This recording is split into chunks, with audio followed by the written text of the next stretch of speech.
it's Bob McCraney with This Month in Realty. Today, I'm super happy to have back Heather Witte. Now, Heather is with the Witte Group, owner of the Witte Group with EXP Realty, serving the Georgetown, Austin area, Texas. Heather, tell us about the market in Georgetown and Austin. Well, Bob, as you'd expect, the winter here, as I say in air quotes, really isn't a true winter. We've had, today's pretty darn cold, but we've had really beautiful weather. So guess what? Everyone's still out looking to buy homes. We don't have a ton of inventory. That's remained the same. This time of year, for some reason, people think that taking their homes off the market's a good idea for the holidays, but that's exactly the opposite.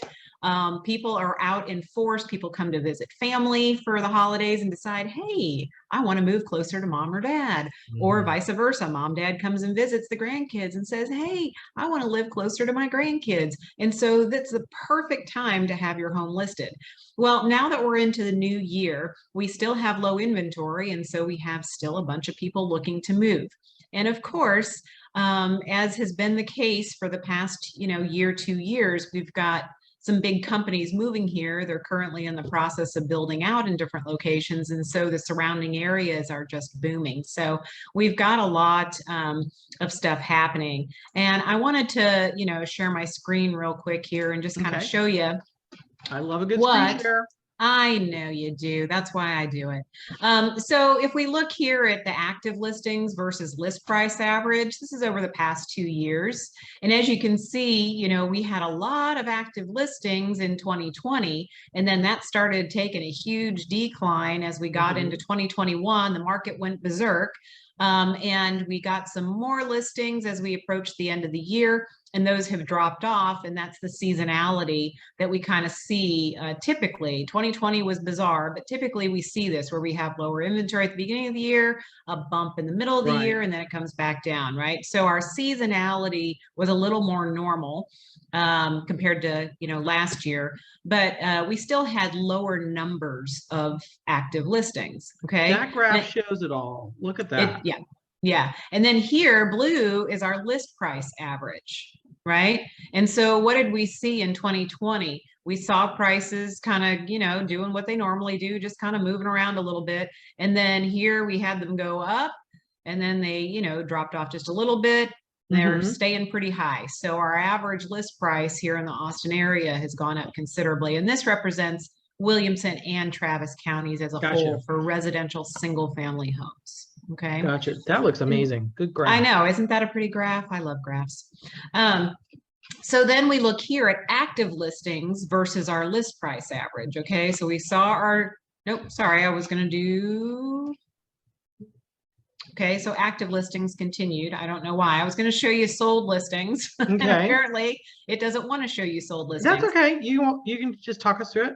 Yeah, so the sold listings that we had were actually kind of similar. We saw a very nice high price point going up here towards the end of the year, and it's because our inventory was dropping off.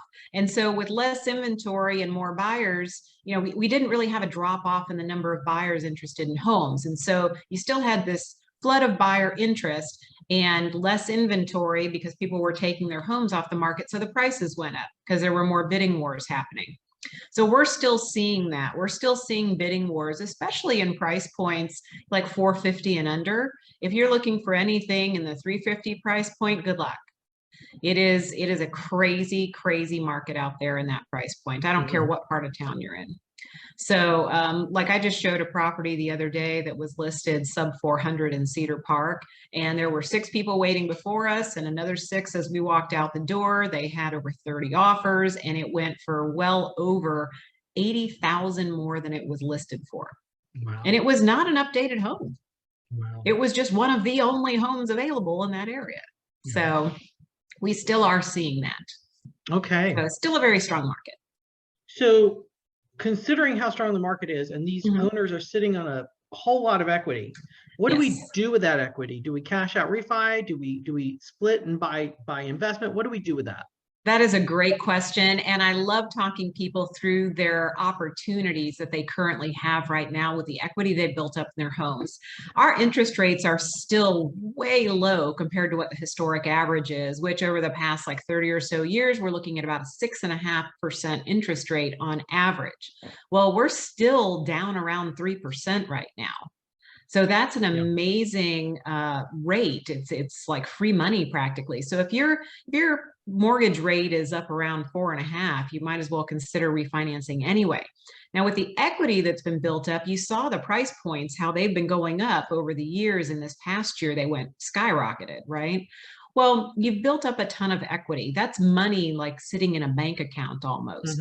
And so depending on your financial circumstances, you're in a great position to either do a refinance at a lower rate and take some cash out to use for, I don't know, improvements on your current home, or paying down some, credit cards, or, doing whatever you want to do with that money. Investing it in a financial institution where you're going to be making more than the 3.5% or 3% mortgage that you're paying. Right. There are some financial markets that are paying in the double digits right now. Right. And so, make your money work for you. So that's one option, is doing that cash out refi and using that equity to your benefit. And I'm not saying max it out, like put yourself cash poor. I'm saying use some of it. Like we did a cash out refi, paid off entirely my first home that I ever bought. That's an investment property for us. So we own it outright. And then we took another $50,000 to do some updates on our current house and buy a tractor for our ranch. Oh, excellent. Right. And so the mortgage now, we just have the one mortgage, and it is still far below, that total amount is still far below what this house is worth. Yeah. And so for us, that was a great investment opportunity. The other thing that people are looking to do is, why not, if you've been, you're tired of the home you're in, it's just not suiting your family needs anymore, whatever the circumstance. If you've got all that equity built up in the home, why not either do a cash out again refi, and then you keep that house as an investment property if you have the ability to do so, and buy your next best home, right? Use the cash out money that you have as a down payment and buy your next best home. So now you have investment property and you have a great new home for yourself. Or if you can't do that, sell the house outright that you live in now, that it's no longer suiting you, and use all that equity to buy your next best home or some land or whatever you want to do with it. That makes perfect sense. Yeah. Makes perfect sense. So there's a lot of opportunities for people. Good personal example. Thank you. Showing people that you can do this and letting the home pay it back. So yes. Let's say I don't want to cash out. I'm just ready to jump and get out of Austin and go someplace. When's the best time to sell in Austin? Anytime. I don't care what day it is. I don't care what month it is. Sell your house. If you want to get out of Austin, if you want to move to someplace else, your house can go on the market. Now, does that mean you can just slap it up there, with, stuff trashed all over the house and it filled to the brim with things and, deferred maintenance like wood rot and all that kind of stuff? No, I wouldn't do that. Buyers are, even though we have low inventory, buyers are being a little picky still. You're going to get a lot more bang for your buck if you actually do what you need to do. Clear out the clutter. I always have my houses professionally staged. If there's furnishings in there, my stager comes in and makes her recommendations so it looks its best. I have professional photos done. We do the whole 3D tour. You name it, we do it.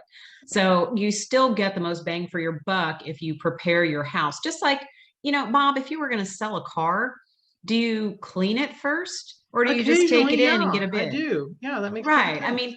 You're going to have your car detailed. It's the same thing. You want to have your house looking its best, because that's when you're going to get the most money for it.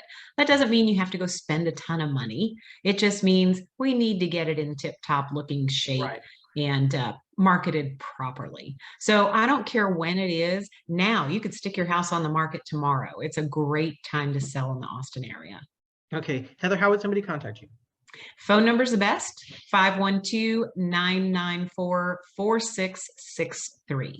Okay. And come back next time? Absolutely. Okay. Tune in next month to hear more from Heather and other real estate experts around the United States and Canada. Take care. Thanks, Bob.